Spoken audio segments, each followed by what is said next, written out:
ஓம் நம சிவாய. ஓம் சிவாய விஷ்ணு ரூபாய விஷ்ணுவே சிவரூபிணே நமஸ்தே சிவ விஷ்ணு ரூபாய நமஸ்தே சர்வரூபிணே. வணக்கம், நான் உங்கள் ஜோதிடர் சிம்மம் எஸ் திருக்குமரன். இன்றைக்கு இந்த 12 பாவகங்களிலும் 4வது பாவகம் வரைக்கும் பார்த்துருக்கோம். இன்னைக்கு 5வது பாவகம், அந்த 5வது பாவகத்தை பத்தி தான் இன்னைக்கு நாம பார்க்க போறோம். அதாவது காலபுருஷ லக்னம் சொல்லக்கூடிய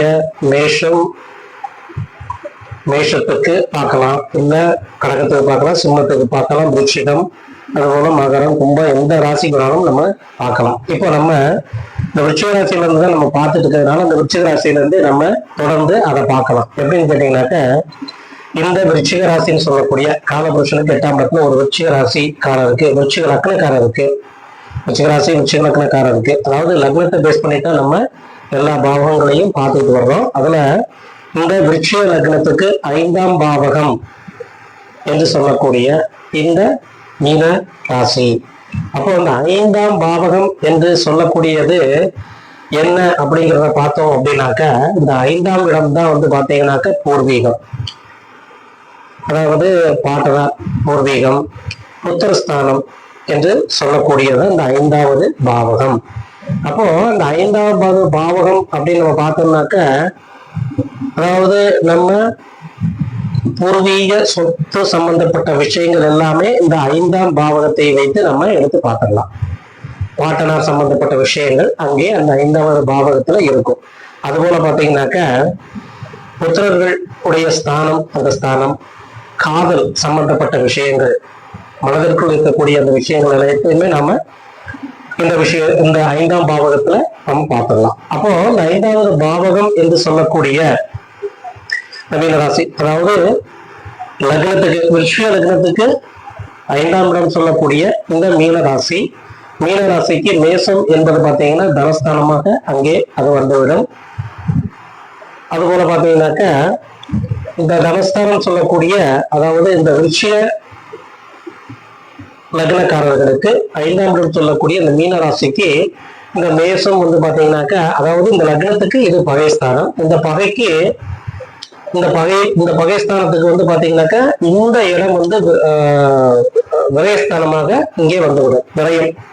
விரயஸ்தானமாக இந்த பாவகம் வந்துவிடும். அதுபோல மனைவிக்கு இது லாபஸ்தானமாக வந்துடும்.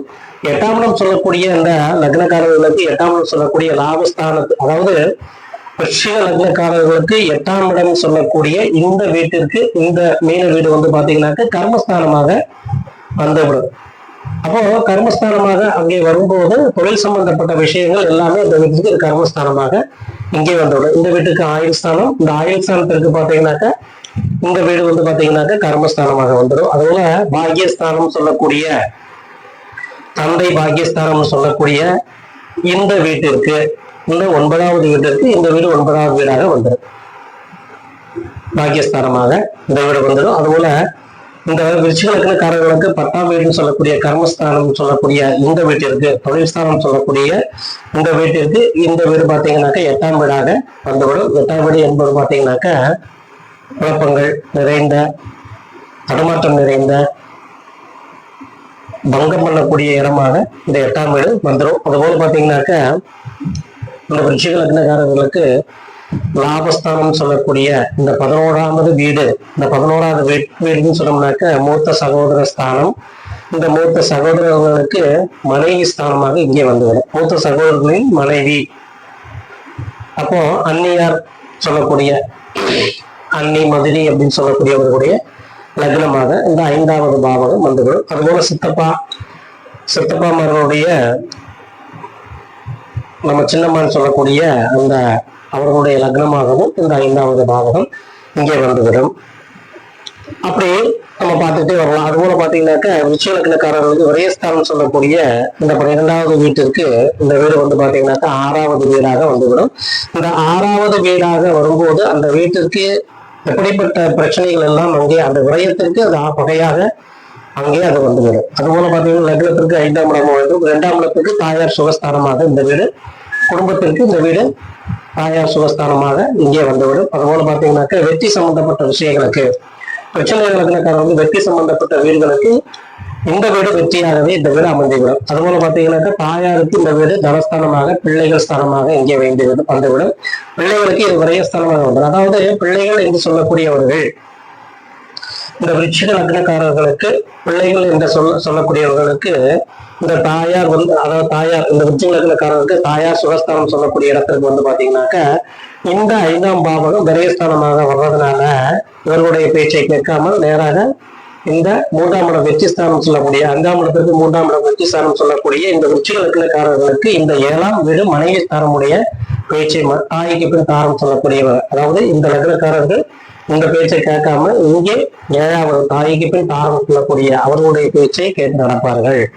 அதாவது எவ்வளவுதான் பெற்ற தாயை பிள்ளையை வளர்த்தாலும் கூட பிள்ளைகள் வந்த பின்பு மனைவியினுடைய கட்டுப்பாட்டுக்குள் நேராக சென்று விடுவார்கள். அதைத்தான் இங்க வந்து இந்த பாவகங்களை எடுத்து சொல்லக்கூடிய விஷயம். அப்போ இந்த 5ஆம் பாவகத்தை வைத்து நாம் வந்து தொழில் ஸ்தானம், அதாவது 5ஆம் பாவகத்துக்கு மேல நம்ம என்ன பார்க்கணும்னாக்க இந்த தொழில் ஸ்தானம் எப்படி இருக்குங்கிறத நம்ம பார்க்கலாம். இந்த தொழிலுக்கு இந்த வீடு எப்படி பங்கம் பண்ணுது அப்படிங்கிறத நம்ம அங்க பார்க்கணும். தொழில் அதாவது தொழிலே இல்லாதவங்களுக்கு கடைசியில சொல்லுவாங்கன்னா அரசியல்ல போய் ஜாயின் பண்ணிக்கலாம் அப்படிங்கிற மாதிரி ஒரு காலகட்டங்கள் வந்துடும். எந்த தொழிலுமே இல்லை, நிலையான தொழிலே இல்லை அப்படின்னாக்க நேர அரசியல்ல போய் ஜாயின் பண்ணிக்கலாம், கட்சியில போய் ஜாயின் பண்ணி அதுல ஏதாவது சம்பாத்தியம் செய்து கொள்ளலாம். அந்த மாதிரிலாம் நிலைப்பாடுகள் நிறையவே இருக்குது. அதனாலதான் அந்த 5ஆம் பாவகத்தை குறிப்பிட்டு சொல்றது. 5ஆம் பாவகம் என்பது ஒரு பூர்வீக சம்பந்தப்பட்ட விஷயங்கள், பூர்வீக சொத்து சம்பந்தப்பட்ட விஷயங்கள். அந்த பூர்வீக சொத்து நமக்கு கிடைக்குமா கிடைக்காதா அப்படிங்கறது எல்லாத்தையும் நம்ம அனலைஸ் பண்ணக்கூடிய பாவகம் தான் இந்த 5ஆவது பாவகம். ஆகையினாலே ஒவ்வொரு பாவகங்களையும் நாம கவனத்துல எடுத்துக்கிட்டு அந்த பாவகங்கள்ல என்ன ராசி நவாம்சம் வழியாக நம்ம அந்த பாவகங்கள் இருக்கக்கூடிய கிரக அமைப்பை பொறுத்து தான் நமக்கு அந்த பாக்கியங்கள்லாம் நமக்கு கிடைக்கும். அப்போ அந்த பாக்கியஸ்தானம் சொல்லக்கூடிய அந்த இடங்களுக்கு பாக்கியம் இருக்கா அப்படிங்கிறதே நம்ம பார்க்கணும். அதாவது ரிஷலக்கரக்காரருக்கு பாக்கியஸ்தானம் சொல்லக்கூடிய 9ஆம் இடம் 9க்கு 9 பாக்கியஸ்தானம் இருக்கா அப்படிங்கிறதை நாம அங்கே பார்த்து விடலாம். அப்போ ஒரு ஜாதகத்தை பொறுத்தவரை ஒரு பாவகத்தை நம்ம எடுத்து பார்க்கிறோமே ஆனால் அங்கே அந்த பாவகங்களுடைய தன்மை, அங்கே அமர்ந்திருக்கக்கூடிய கிரகங்களுடைய தன்மை, அந்த கிரகம் அமர்ந்திருக்கக்கூடிய நட்சத்திரம், அந்த நட்சத்திரம் என்ன சாரம் வாங்கியிருக்கு, அந்த சாரம் பெற்ற நட்சத்திரங்கள் வந்து உச்சமா நீச்சமா எப்படி இருக்கு, அதனுடைய பார்வை எப்படி எல்லாம் இருக்குங்கிறத வைத்து அந்த ஜாதகருக்கு நாம் அதை எளிதாக கூறிவிடலாம். அப்போ ஜாதகத்தை வந்து நாம வந்து ஒவ்வொரு ஜாதகத்தையும் ஆய்வில் எடுத்து அதற்கு தகுந்தாற்போல் உள்ள விஷயங்கள் அனைத்தையுமே நாம சொல்லலாம். இப்போ உதாரணத்துக்கு நம்ம பார்க்கிறோம் அப்படின்னாக்க, இப்போ கடகராசி நம்ம எடுத்துட்டோம்னாக்க கடகராசிக்கு 4ஆம் இடம் சொல்லக்கூடிய துலாம் வீடு, கடகராசிக்கு 4ஆம் இடம் துலாம் வீடு, துலாம் வீட்டிற்கு மீன வீடு பார்த்தீங்கன்னாக்க 6ஆவது வீடு பகையாக மாறிவிடும். இப்போ உதாரணத்துக்கு ராமச்சந்திரமூர்த்தி அவருடைய லக்னம் வந்து பாத்தீங்கன்னா கடகலக்னத்திற்கு தாயார் சொல்லக்கூடிய 4ஆம் இடம். இந்த 4ஆம் இடம் சுக்கிரன், இந்த 4ஆம் இடத்து அதிபதி வந்து சுக்கிரன் வந்து பாத்தீங்கன்னாக்க உச்சம் பெறக்கூடிய வீடு இந்த மீன வீடு. அப்போ இந்த தாயார் இந்த வீட்டுல உச்சம் பெறுவதனால இந்த உச்சம் பெறக்கூடிய இந்த வீட்டுல வந்து பகையா மாறினாங்க. இந்த வீட்டுக்கு இந்த வீடு பகை வீடாக மாறுறதுனால கடகலக்னக்காரரான